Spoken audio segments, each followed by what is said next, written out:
열왕기하 17장부터 20장까지 우리가 함께 공부하겠는데요. 자, 오늘 특별하게 한 말씀을 우리가 보고 함께 읽고 살펴보도록 하겠습니다. 자, 열왕기하 19장 29절부터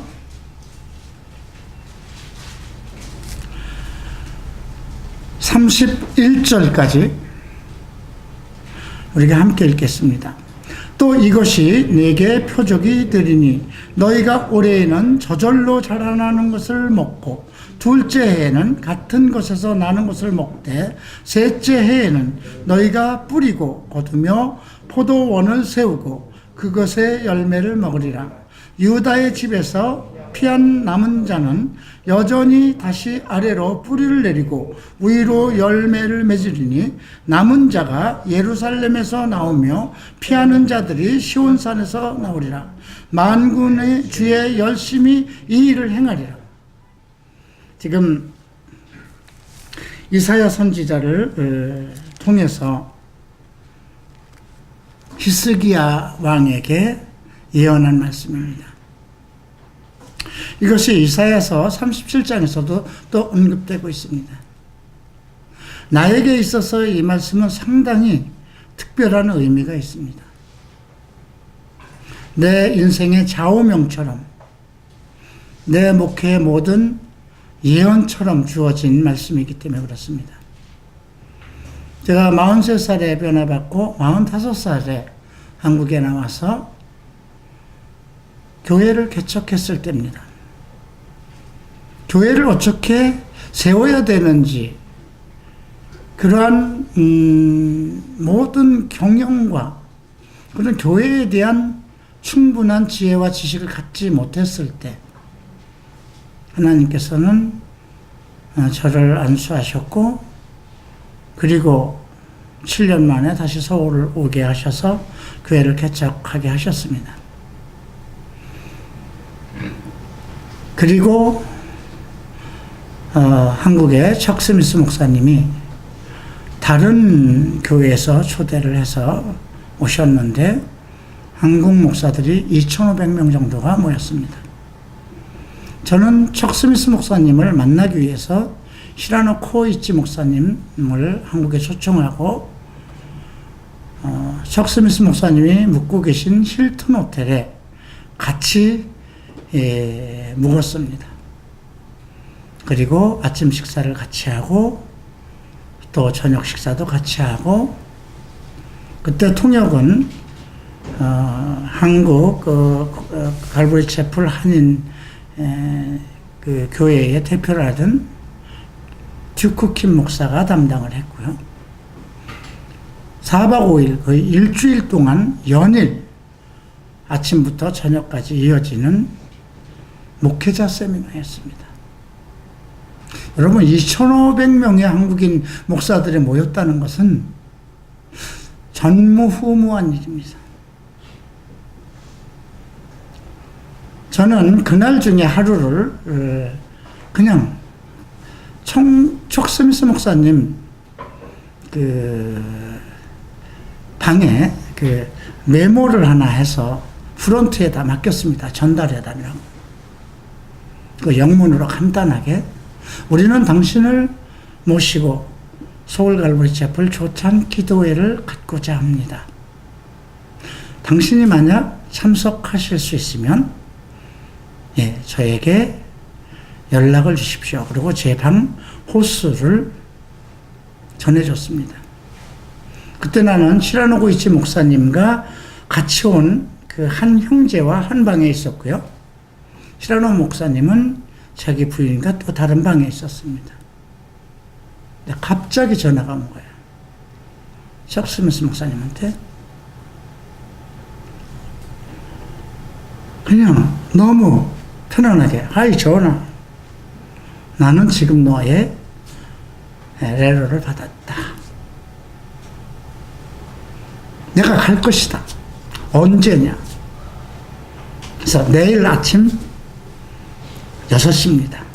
그리고 호텔 라운지 레스토랑에서 우리는 우리 교회 사람들과 몇 명의 지도자들과 함께 당신을 만날 것입니다. 그리고 이제 청 목사님과 함께 저희 팀은 한 20 몇 명인가요? 그렇게 해서 아침 블랙퍼스트를 같이 하면서 끝나고 나서 청 목사님이 메시지를 전해주셨습니다. 통역은 김동백 목사님이 하셨고요.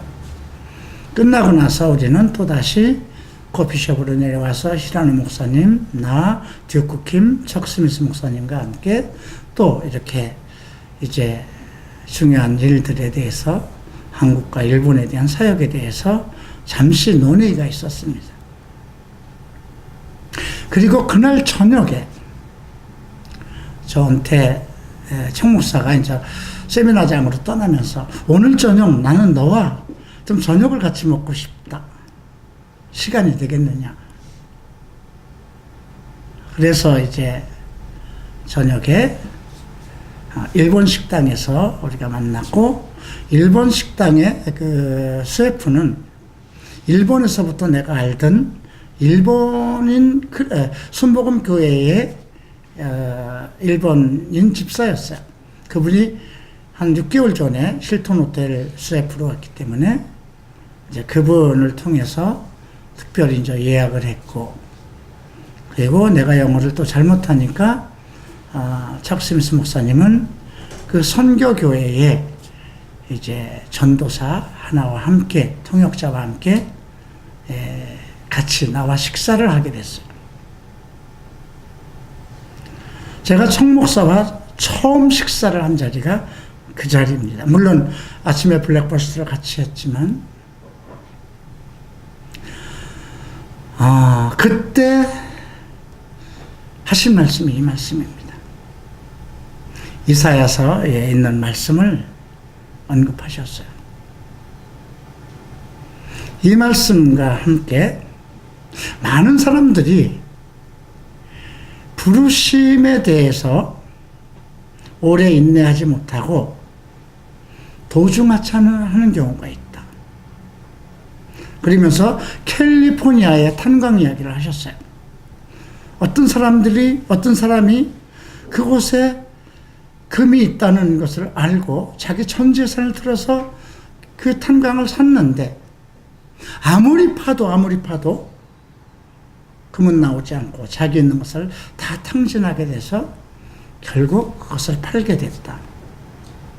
근데 어떤 사람은 사업이 다 망해서 이제 모든 것을 어떻게 살아야 할지 몰라서 이제 어디 저 시골이나 어디 가서 정말 어떤 직장을 하나 얻어서 살아야 되겠다는 생각을 가지고 이제 계속 끝없는 길을 가다가 어느 식당에 가서 그 햄버거를 먹으려고 식당에 들어갔는데 이제 화장실을 둘렀다. 거기에 이제 신문을 하나 봤는데 탄광을 판다는 것이다. 근데 자기가 가지고 있는 돈 그 금액을 주고 살 수 있는 상당히 거저 사는 거였어요. 그냥 폐허가 된 탄광이니까. 그래서 내가 이걸 사서 어차피 그냥 거기 가서 소일을 하면서 죽을 때까지 거기서 금이 나온다는 생각은 안 하고 전화를 해서 그것을 샀습니다. 직원도 없고 아무것도 없고 이제 다 낡은 시설 탄광만 있는데, 그래서 이제 할 일이 없으니까 소일 삼아서 이제 탄광 속으로 깊이 들어가서 그냥 한번 파보자 하고 판 거죠. 근데 1m를 팠는데 금이 쏟아져 나왔다는 거죠. 캘리포니아의 실화 얘기를 하는 거예요. 그 말씀과 함께 많은 사람들이 자기 부르심에 대해서 인내하지 못하고 실망하고 떠난다.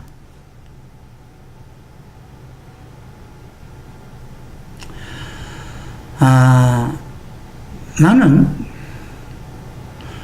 우리 듀크킴과 함께 한국 사역을 위해서 오래전부터 기도했다. 그러면서 갑자기 이사야 37장 이 말씀을 하신 거예요. 왕이여, 첫 해는 이것이 장래의 표적이 되니,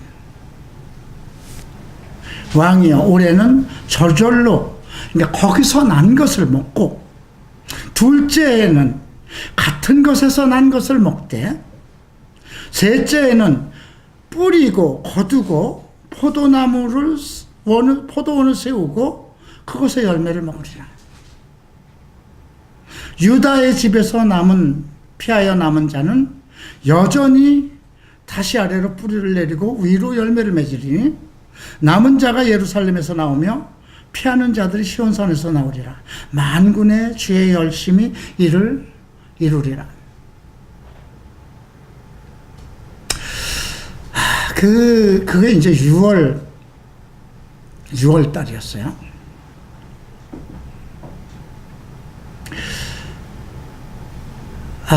그 말씀을 받는 순간 그것이 나에게 주는 예언이다, 그런 확신? 그런 것이 있었던 건 아니에요.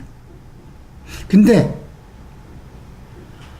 첫 해, 두 번째 해, 세 번째 해라는 그 말씀에, 그리고 뿌리를 내리고, 포도원을 세우고 열매를 먹을 것이라는 것 때문에, 내가 3년간을 열심히 하면 미국 갈보리 채플과 같은 그 어떤 부흥의 역사가, 열매가 이루어지지 않겠는가. 그 소망이 머릿속에서 생겼어요. 너무나 기쁜 소식이잖아요. 너무나 기쁜. 그러면서 캘리포니아 탄광 얘기를 하셨어요. 그리고 우리는 한국 사역을 위해서 오래전부터 기도했는데, 이제 우리는 올해부터 우리의 기도는 중국으로 가기 시작했다. 주께서 자녀를 세우신 것을 나는 확신한다. 여러분, 45살이지만 지금 내가 72세야. 그죠? 30년 전에 내 모습을 생각해 보세요. 어느 정도일까요?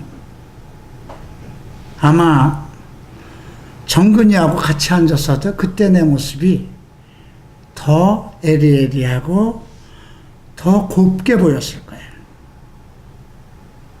맑고 깨끗하고 주름도 없고 티도 없고 상당히 호리호리한, 그리고 일본인 교회에서 쭉 성장하면서 거듭나서 영적으로 거듭나고 뭔가 다듬어지고 예의 바르고 깍듯한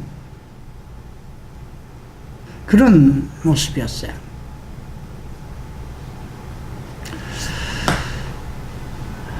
지금 제가 이제 이 말씀을 하고, 그리고 지금 26년 됐어요. 이 말씀 받은 지가. 20년 동안 3년 후에는 교회 문 닫았고요. 이 말씀 받고. 그리고 17년 동안은 죽을 고생을 했고요. 교회를 정리하고 떠나기도 했었고요.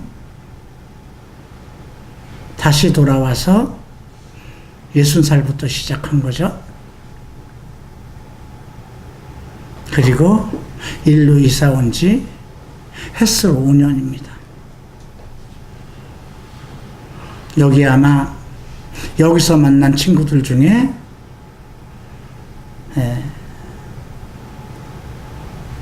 상우, 영광이, 그리고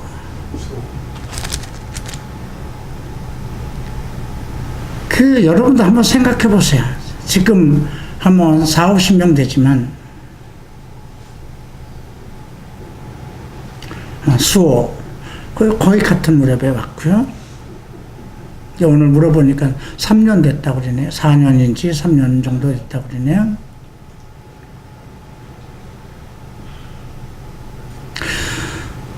여기 와서 너무 바빴어요.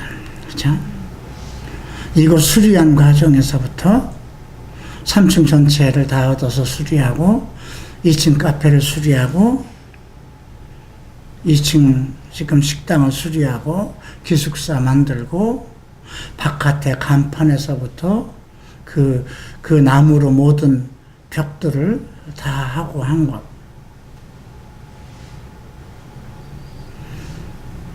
예. 어떤 설계사가 있어서, 우리 교회에 무슨 설계사가 있어서 척척 내놓으면 되는 것도 아니고, 어떤 재정장로가 있어서 그냥 내가 이거 해주세요 하면 척척 모든 것이 이루어지는 상황은 아니었어요. 내 통장은 항상 고갈되어 있고, 내 전세산이라는 것은 그때 65세가 되었기 때문에, 기초생활수급자이기 때문에 더 이상 주택부금을 부을 필요가 없었어요. 그래서 그 5년 동안 5만 원씩인가를 부어오던 것을 깬 것이 1,000만 원도 안 되는 것이 내 통장에 있는 전액이었어요. 내가 그거를 깨서 이장로에게 주고 중국을 시라노 목사님과 같이 떠나면서, 그리고 전부 카톡인가요? 그때 문자가 있었는데 카톡이 있는지도 기억이 못하겠는데, 어쨌든 그렇게 해서 설계를 보내고,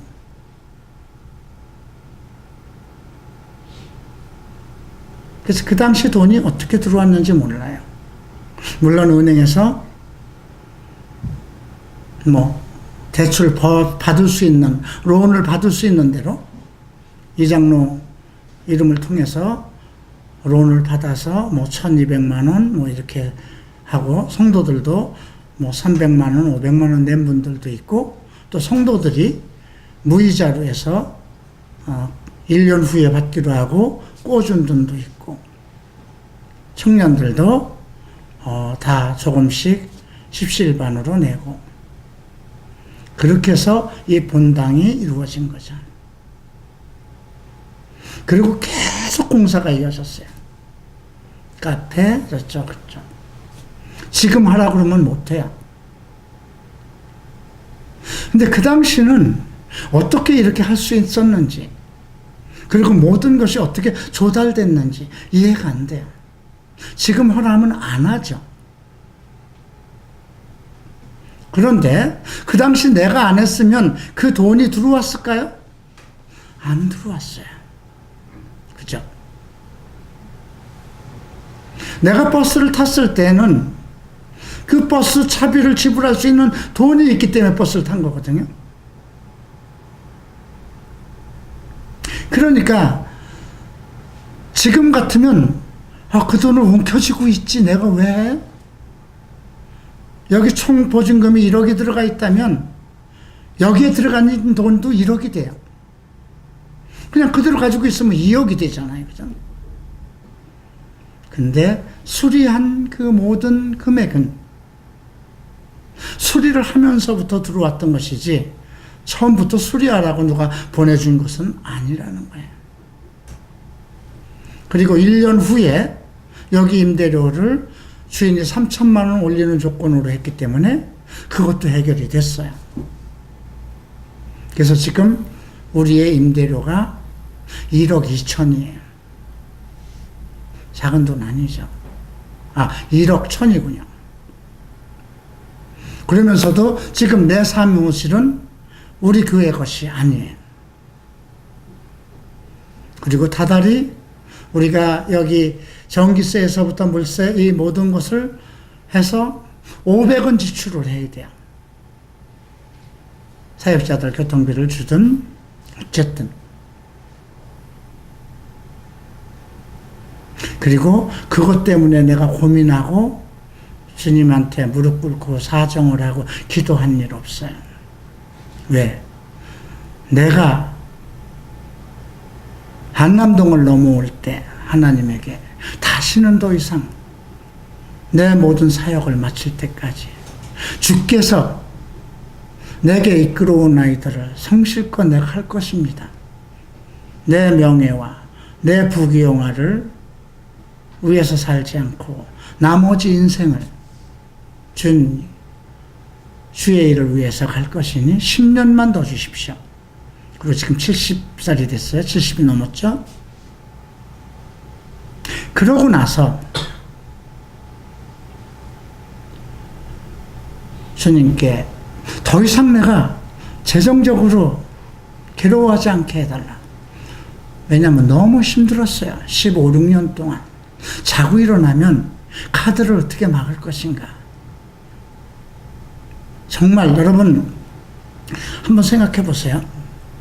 카드를 막아야 되는데 이번 달에 근데 임대료를 내야 되니까 90만 원을 내야 되니까 카드에서 내요. 카드를 몇 개를 가지고 30만 원, 20만 원, 10만 원 그게 한도가 있으니까 근데 그 기간이 되면 또 못 막으면 또 어떻게 해야 돼요? 카드 비용은 안 되는 거예요.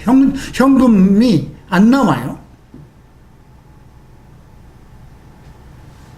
그때 덤핑이라는 게 있었어요.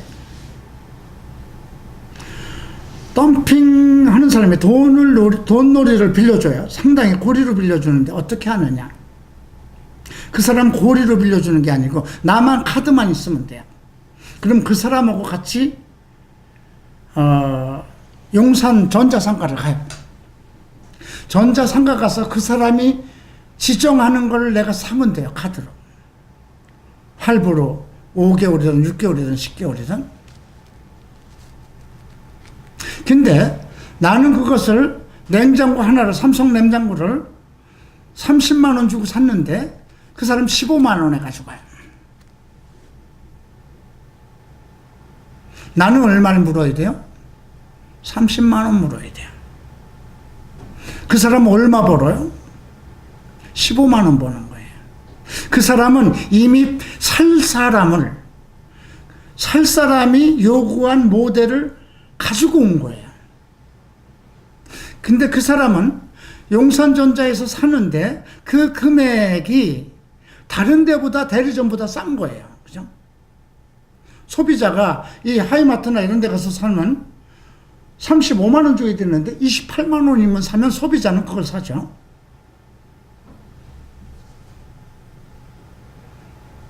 그거를 10개월간, 5개월간 물어야 돼요. 그러면 카드 사용 용도가 1,000만 원이었다고 해도 500만 원이었다고 해도 그 다음 때는 또 줄어들죠. 그렇게 해서 빚이 쌓이는 거예요. 이런 사실을 누가 알았을까요? 아무도 모르죠. 그냥 아침에 해가 뜨지 않았으면 좋겠다. 그냥 북한과의 문제가 있었으면 차라리 전쟁이 일어났으면 좋겠다. 그런 생각을 한 일이 있었어요. 그냥 우리 교회가 무너지면 어떨까?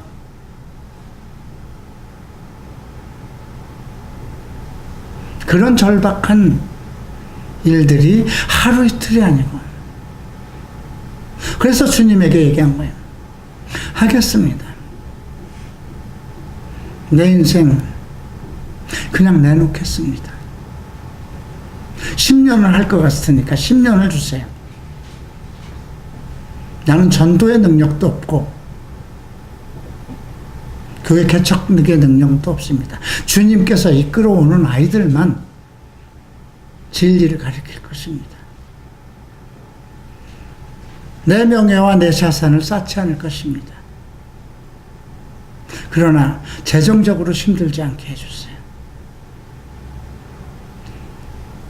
그 이후에 한 번도 그것이 일본에서 넘어올 때도 그런 기도를 했지만 안 이루어졌던 거거든요. 그래서 하나님은 내 기도 안 들으시는구나 그렇게 생각했던 거예요. 오늘 10,000원이 필요하면 10,000원 주세요 하는 그런 기도를 일본에서 넘어올 때 했는데 오늘 10,000원 필요하면 10,000원을 누가 줬냐면 우리 동생이 줬으니까, 우리 동생이 잘 살았으니까. 근데 내 동생이 망하니까 의지할 데가 없는 거예요. 그러니까 우리가 이 구약에서 나오는 거 다 누구를 의지하느냐, 이거 다 그런 문제가 지금 구약에서 나오는 거예요. 네가 돈을 의지할 것인가?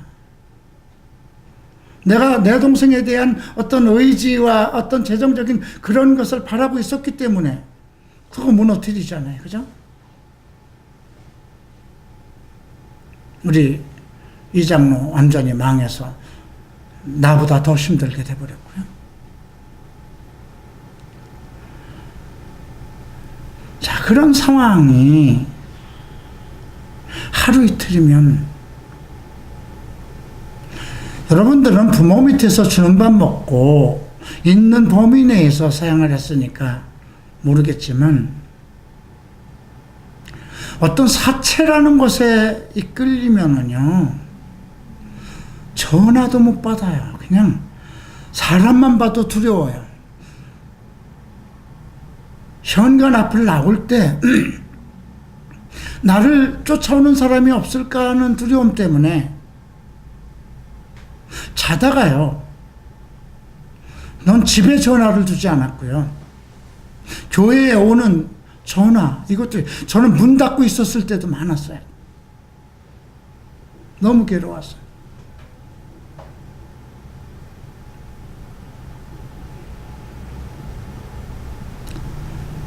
그리고 여기 와서 자유함이라는 걸, 자유함이다. 감사라는 것이 그냥 터지는 게 아니에요. 주님과의 어떤 만남과 교제와 은혜, 사랑, 그분의 임재하심을 누리는 것이 그냥 내가 막 소리 지르고 눈물 흘리고 막 이마소소하고 막 그 조명을 껐다 켰다 하고 뭔가 내리는 것처럼, 나이트클럽에서 불빛이 내리는 것처럼 그렇게 한다고 그래서 성령이 임하는 것도 아니고요. 요즘 대형교회마다 뭐 청년들 놓고 좀 뭐 막 날뛰게 하고 손뼉치게 하고 소리 지르게 하면 뭔가 성령이 안 임해요. 악한 영들이 임하지. 내가 아는 주님의 은혜는 세미한 음성 가운데, 침묵 가운데, 묵묵히 내 가슴 속에서 그렇게 임하셨어요. 지금도 그러시고.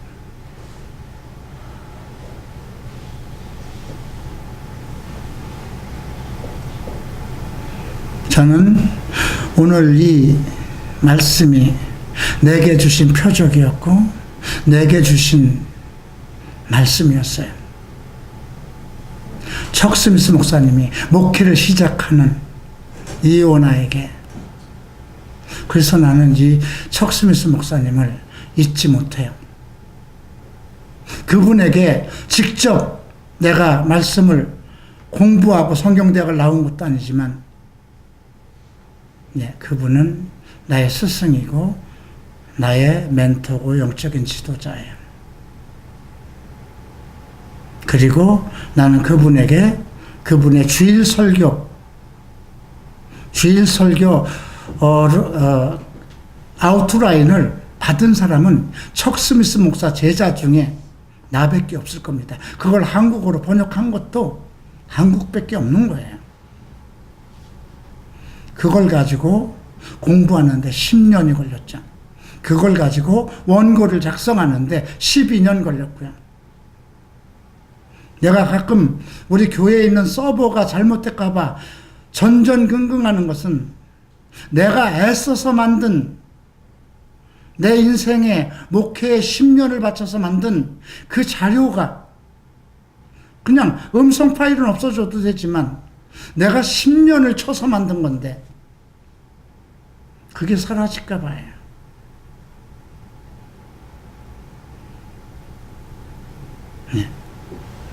아마 내가 떠나고 나면 그것이 나중에 또 필요한 사람들이 있겠죠.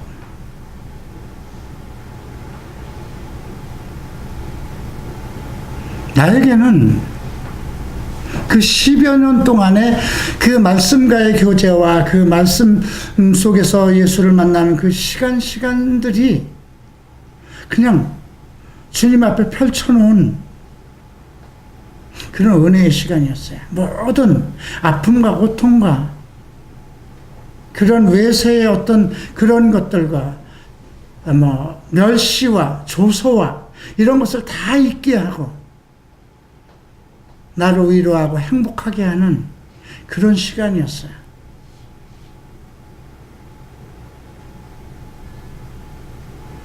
그리고 여기 와서 시작하면서 설교를 하면서 일단 나를 따르는 청년들이 모이기 시작해서 좋았고요. 그리고 지금 마지막 텀에서 얼마를 내가 더 내 인생을 지탱하려는지 모르겠지만 이 시간에도 내가 말씀을 전할 수 있다는 것. 그러면서도 주께서 내 입을 부드럽게 하신다는 것에 대해서 더 감사하고요. 목사가 강단에 섰을 때 입이 안 풀리면 참 싫어요. 입이 풀려야 되는데 입이 안 풀리면 설교를 억지로 하는 것 같고 너무 힘들어요. 근데 내가 이렇게 앉아서 그리고 좀 몸이 안 좋은 상황에서 설교를 하는데 주께서 내 입을 풀어주시기 때문에 너무 고마워요. 행복하고요.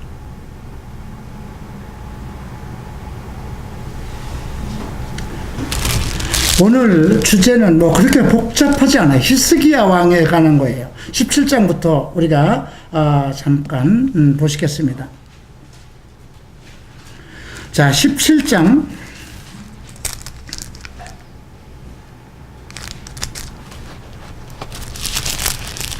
13절 15절 보시겠습니다. 여전히 주께서 모든 대언자들과 모든 선견자들을 통해 이스라엘과 유다에게 증언하사 이르기를 너희는 너희 악한 길들에서 돌이키고 내 명령과 내 법규를 지키되 내가 너희 조상들에게 명한 모든 율법 곧 내 종 대언자들을 통해 너희에게 보낸 모든 율법대로 지키라 하셨으나 그럼에도 불구하고 그들이 들으려 하지 아니하고 그 자기들의 목을 굳게 하되 자기들의 하나님을 믿지 아니하던 자기 조상들의 목과 같이 하여 그분의 법규와 그분께서 자기 조상들과 맺으신 그분의 언약과 그분께서 자기들에게 증언하신 그분의 증언을 거부하고 허무한 것을 따라가서 허무하게 되고 또 자기들 주변에 있던 이교도들을 따라갔는데 이들에 관하여는 주께서 그들에게 명하사 그들이 저들과 같이 행하지 말라고 하셨더라. 16절 봅니다. 또 그들이 자기들의 하나님 모든 명령을 버리고 자기들을 위해 부어 만든 형상들 곧 송아지 2마리를 만들며 또 작은 숲을 만들며 하늘의 온 군대에게 경배하며 또 바알을 섬기고 자기 아들 딸들을 불 가운데로 지나게 하며 점치는 일과 마술을 행하고 자신을 팔아 주의 눈앞에서 악을 행하여 그분의 분노를 일으키니라. 그러므로 주께서 이스라엘에게 심히 분노하사 자신의 눈앞에서 그들을 옮기시니 유다 지파 외에는 아무도 남는 자가 없더라. 그러면 유다는 어떠했을까요? 19절 보겠습니다. 유다 또한 주 자기들이 하나님의 명령을 지키지 아니하고 이스라엘이 만든 그들의 법규 안에서 걸었더라. 주께서 이스라엘의 모든 씨를 버리사 그들을 괴롭게 하시며 노력했던 자들의 손에 그들을 넘겨주시고 마침내 자신의 눈앞에서 그들을 쫓아내시니라. 그냥 유다 지파 외에는 다 하나님께서 버렸다는데 결국 또 유다 또한이라는 말을 통해서 우리가 그 나물의 그 밥이었구나. 우리가 앞에서 전장에서 우리가 공부한 것은 북이스라엘의 문제점은 무엇이었나요? 그들은 여로보암의 죄를 떠나지 않았다는 거죠. 이스라엘의 북왕국을 이제 솔로몬의 그에서 떼어내서 오직 남유다는 유다 지파를 통해서 예루살렘과 하나님의 법도와 율법을 지키게 하고 그 다음에 여로보암을 통해서 하나님이 또 다른 계획을 했는데 여로보암에게도 내가 다윗에게 명한 그 율법을 지키면 너의 자손도 너의 우위를 계속 지탱할 것이라는 그런 말씀을 하셨잖아요. 그죠? 그럼에도 불구하고 어떻게 됐나요? 여로보암은 베델과 단에다가 금송아지 2개를 세웠습니다. 왜? 북이스라엘 사람들이 이제 자꾸 남유다 예루살렘으로 가서 예배를 드리려고 하기 때문에 못 내려가기 위한 거죠. 근데 북이스라엘에 계속 선지자를 보내고 책망을 하고 하나님께서 계속 그들이 돌이킬 때마다 다시 그들을 들어쓰시고 또 잘못하면 계속 외세를 통해서 그들을 징치하심에도 불구하고 그들은 여로보암의 죄에서 떠나지 않았다는 거죠. 가장 심각했던 것이 아합의 그 가계였어요. 그죠? 특별히 이세벨이라는 그 바알 신을 섬기는 이방인의 딸이 황후가 되면서 그의 딸 아달랴는 아주 완전히 이스라엘로 유다로 시집을 가서 유다의 종족까지 다 멸망시키기 위해서 그 씨를 말리기 위한 그런 일까지도 했었고요. 여러분들 이런 구약을 보면서 참 어리석다. 왜 그랬을까? 남유다의 잘못은 무엇이었을까요? 남유다는 산당을 버리지 않았다는 말이 계속 나와요. 계속 하나님을 잘 섬기고 율법을 지키고 다윗의 율례대로 잘 지킨 왕들도 나왔어요. 아사도 있었고 여사밧도 있었고 그리고 히스기야도 마찬가지예요. 요시야 왕도 대단했어요. 그럼에도 불구하고 그들이 산당을 폐하지 않았다는 것이에요. 산당은 우상숭배에 그냥 누룩이 쌓여있는 그 근거지가 되어버린 거예요. 참 어리석다 여러분들은 얘기하는데 여러분은 어떤가 생각해봐요. 큰 그 강이 보가 무너지는 것은 작은 구멍 하나입니다. 우리가 예수님께서 제자들에게 헤롯의 누룩과 바리새인의 누룩을 조심하라고 했죠. 누룩이라는 것은 눈에 보이지 않을 정도로 가장 작은 거예요. 여러분들의 인생을 망하게 하는 것이 무엇인가? 이 정도? 아니요. 요 정도? 누룩이 근원이 여러분들 생활 속에 있느냐 없느냐예요. 그런데 그 헤롯의 누룩과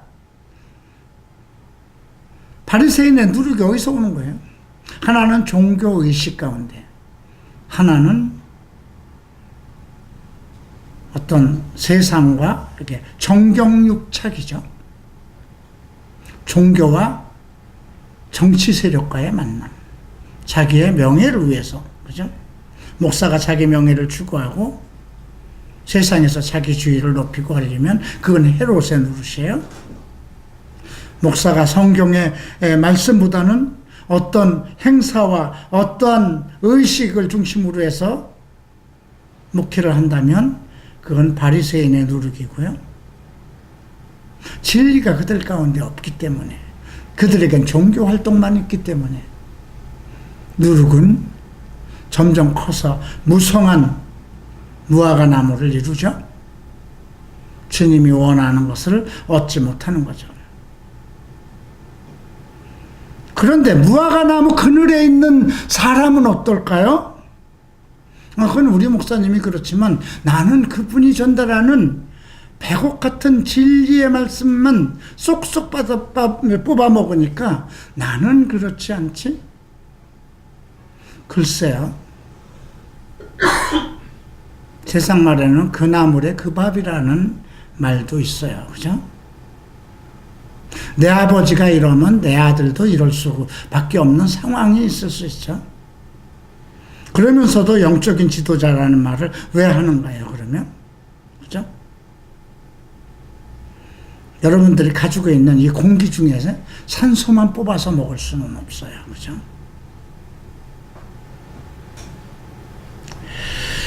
우리가 그래서 이 상황을 잘 생각해야 돼요. 그래서 지금 북이스라엘에 계속 이러한 것 때문에 그 히스기야 통치 기간에 어떤 문제가 생기냐면 아스리아 왕 이제 살만 에슬이 이제 그 와서 이스라엘을 완전히 멸망시킵니다. 네. 아수르라고 우리는 하고 아람이라고도 하지만 예. 그때 이제 이스라엘은 호세아가 치를 하고 있었어요. 6절에 보면 호세아 9년에 아스리아 왕이 사마리아를 점령하고, 사마리아는 이스라엘의 수도였죠. 이스라엘을 사로잡아 시리아로 데려가서 완전히 이스라엘 사람들을 포로로 삼은 거예요. 자, 그리고 또 이스라엘 자손들이 자기들을 이집트 땅에서 데리고 올라와 이집트 왕 파라오의 손에서 벗어나게 하신 주 자기들이 하나님께 죄를 짓고 다른 신들을 두려워하여 주께서 이스라엘 자손 앞에 쫓아내신 이교도들의 법규와 이스라엘 왕들이 만든 그들의 법규 안에 걸었기 때문에, 이유가 이거라는 거예요.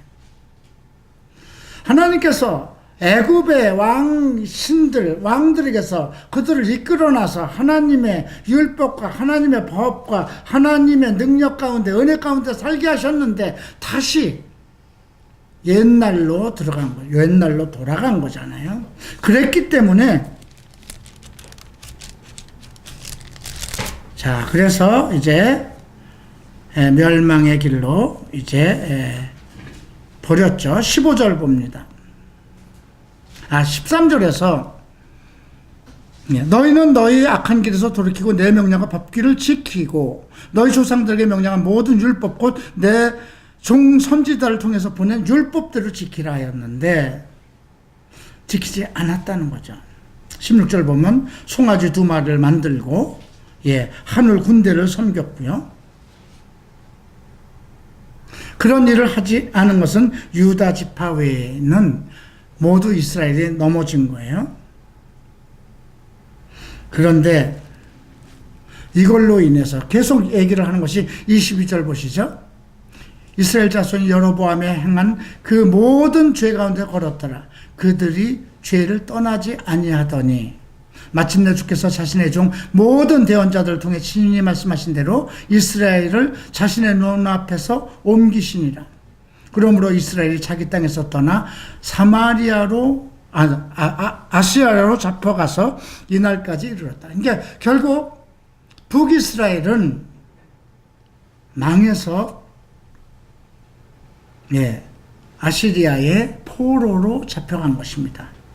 북이스라엘의 멸망이죠.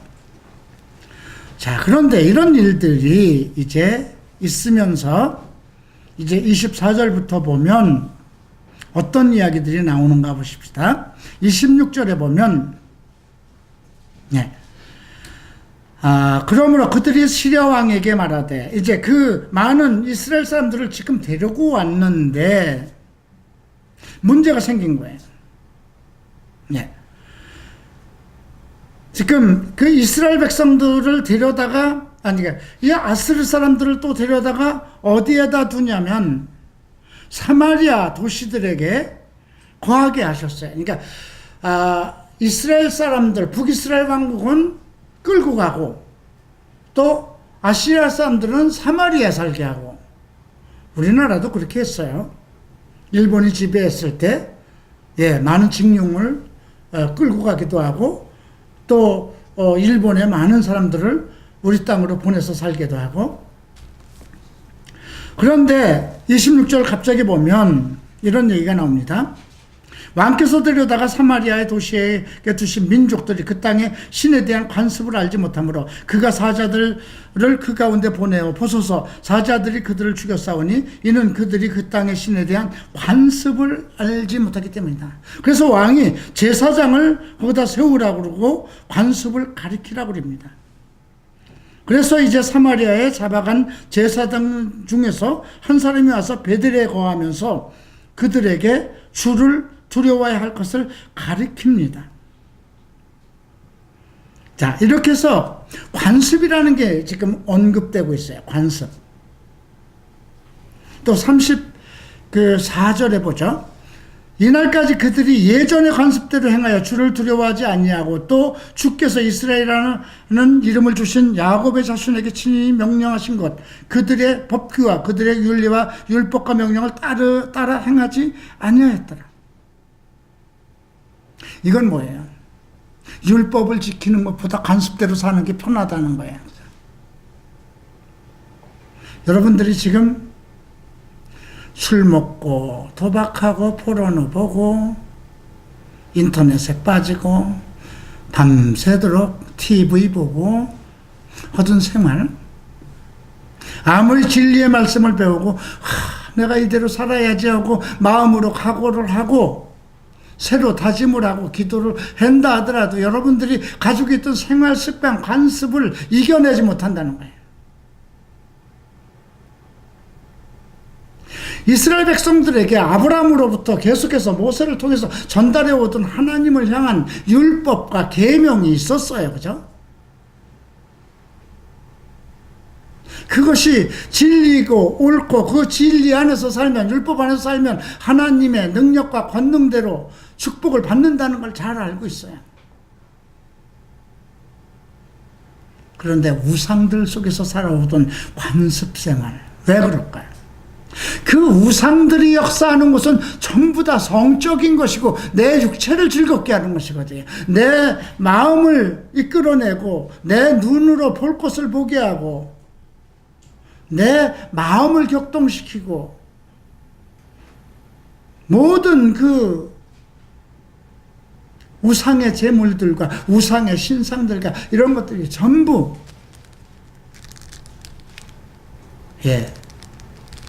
성적인 것과 관계가 되어 있습니다. 자, 38절 보죠. 또 내가 너희와 맺은 언약을 잊지 말고 다른 신을 두려워하지 말며 오직 주 너희 하나님만을 두려워하며 그가 너희를 모든 원수 손에서 건져내리라 하셨으나 그들이 귀를 기울이지 않고 자기들의 예전 간섭대로 행하였더라. 이와 같이 이 민족들이 곧 그들의 자손들과 그들의 자손들의 주를 두려워하고 또 자기들이 새긴 형상들을 섬겼더라. 그들이 자기 주상들이 행한 대로 이날까지 행하니라. 생활 습관이 얼마나 무서울까요?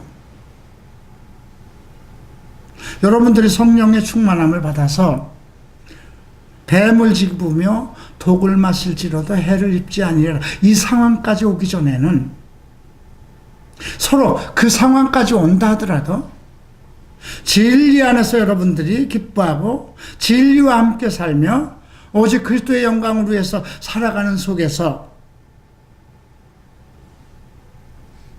하나님의 영광을 위해서 살아간다면 뱀을 집으며 독을 마실지라도 해를 입지 않을 것입니다. 그러나 그가 서로 진리의 깨우침을 받고 성령의 체험을 한 후에도 옛날 것을 그리워하고 옛날을 돌아보고 더러운 것에 손을 대면 히브리서의 말씀이 그에게 그대로 이루어질 것입니다. 회개할 기회를 얻지 못할 것입니다. 그렇기 때문에 많은 목사들이 정말 그렇게 잘하고 능력 있고 권능 있는 목사들이 목회 말기에 다 넘어지고 하는 일들이 일어나는 거죠. 왜? 자기네 관습대로. 그래서 오늘 이 말씀은요, 내가 관습대로 살 것인가, 내 생활 풍습대로 살 것인가, 내가 어려서부터 배우던 어떤 신학적인 의식과 관습과 그런 것대로 살 것인가, 복음의 진리대로 살 것인가, 이것에 대한 선택을 나는 어떻게 할 것인가, 이거에 대한 문제입니다.